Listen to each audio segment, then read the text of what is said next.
റാഫയുടെ പുതിയൊരു എപ്പിസോഡിലേക്ക് ഏവർക്കും സ്വാഗതം. മാനസിക ആരോഗ്യവും സ്പിരിച്വാലിറ്റിയും തമ്മിൽ ബന്ധപ്പെട്ടിരിക്കുന്നു എന്ന് പറയാറുണ്ടല്ലോ. സ്പിരിച്വാലിറ്റിക്ക് മാനസികാരോഗ്യത്തിൽ എന്തൊക്കെ സ്വാധീനമാണ് ചെലുത്താൻ കഴിയുന്നത്? സ്പിരിച്വാലിറ്റിക്ക് ഒത്തിരിയേറെ കാര്യങ്ങൾ ചെയ്യാൻ സാധിക്കും മാനസികാരോഗ്യത്തിൽ. പ്രത്യേകമായി പറഞ്ഞാൽ ഒരു മനുഷ്യന് സന്തോഷവാനായി ഇരിക്കണമെങ്കിൽ നല്ല സ്പിരിച്വാലിറ്റി ഉണ്ടായിരിക്കണം. പിന്നെ മനസ്സ് റിലാക്സ് ചെയ്യാനായിട്ട് സ്പിരിച്വാലിറ്റി ഏറെ സഹായിക്കും. സ്പിരിച്വാലിറ്റി വഴി ഉണ്ടാകുന്നതെന്ന് വെച്ചാൽ പ്രതിസന്ധികളെ നേരിടുവാനുള്ള കഴിവ് കിട്ടുന്നുണ്ട് സ്പിരിച്വാലിറ്റി വഴിയായിട്ട്. പിന്നെ സ്പിരിച്വാലിറ്റി നല്ലപോലെയുള്ള വ്യക്തികൾക്കാണ് ക്ഷമിക്കുവാനും സഹിക്കുവാനും ഒക്കെ വിട്ടുവീഴ്ച ചെയ്യുവാനും ശക്തി ലഭിക്കുക. സ്പിരിച്വാലിറ്റി നല്ലതുപോലെ ഉണ്ടെങ്കിൽ പല തരത്തിലുള്ള സ്ട്രെസ്സ്, അനുദിന ജീവിതത്തിലെ സ്ട്രെസ്സ് ആൻഡ് സ്ട്രെയിനും ഒക്കെ കുറയ്ക്കാനായിട്ട് സാധിക്കും. അതുപോലെ തന്നെ സ്പിരിച്വാലിറ്റി വഴിയാണ് പിന്നെ ഒരു വ്യക്തിക്ക് കോപ്പിംഗ് സിസ്റ്റം നല്ല രീതിയിൽ ഡെവലപ്പ് ചെയ്യാനായിട്ട് സാധിക്കുക.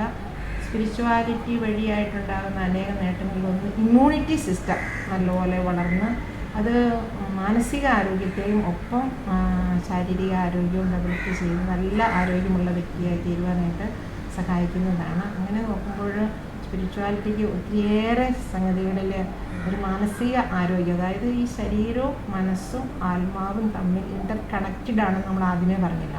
അപ്പോൾ ഇത് തമ്മിലുള്ള ബന്ധങ്ങളിൽ ശരീരത്തിൻ്റെ ആരോഗ്യം മനസ്സിനെയും മനസ്സിൻ്റെ ആരോഗ്യം ശരീരത്തെയും ആത്മാവിൻ്റെ ആത്മീയ ആരോഗ്യം മാനസിക ആരോഗ്യത്തെ വളർത്താനായിട്ട് വളരെയേറെ സഹായിക്കുന്നതാണ്.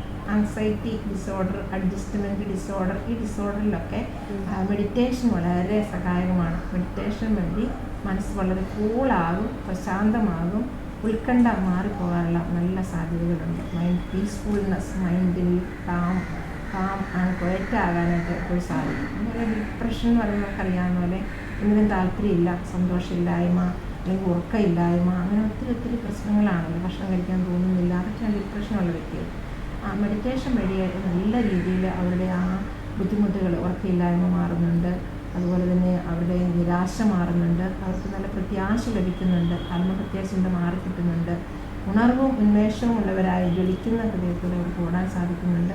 അപ്പോൾ അങ്ങനെ വളരെ ഒരു നല്ല രീതിയിൽ ചെറിയ മൈൽഡായിട്ടുള്ള ഡിപ്രഷനൊക്കെ ഹീൽ ചെയ്യാനായിട്ട് മെഡിറ്റേഷൻ വളരെയേറെ സഹായിക്കുന്നതാണ്. അതുപോലെ ആൻസൈറ്റി, പരീക്ഷയ്ക്കുള്ള ആൻസൈറ്റിക്കാണെങ്കിലും നല്ല രീതിയിൽ മെഡിറ്റേറ്റ് ചെയ്തിട്ട് പോകുമ്പോൾ കുട്ടികൾക്ക് നല്ല രീതിയിൽ പഠിക്കുവാനും നല്ല വിജയം നേടാനും ഒക്കെ സാധിക്കുന്നുണ്ട്.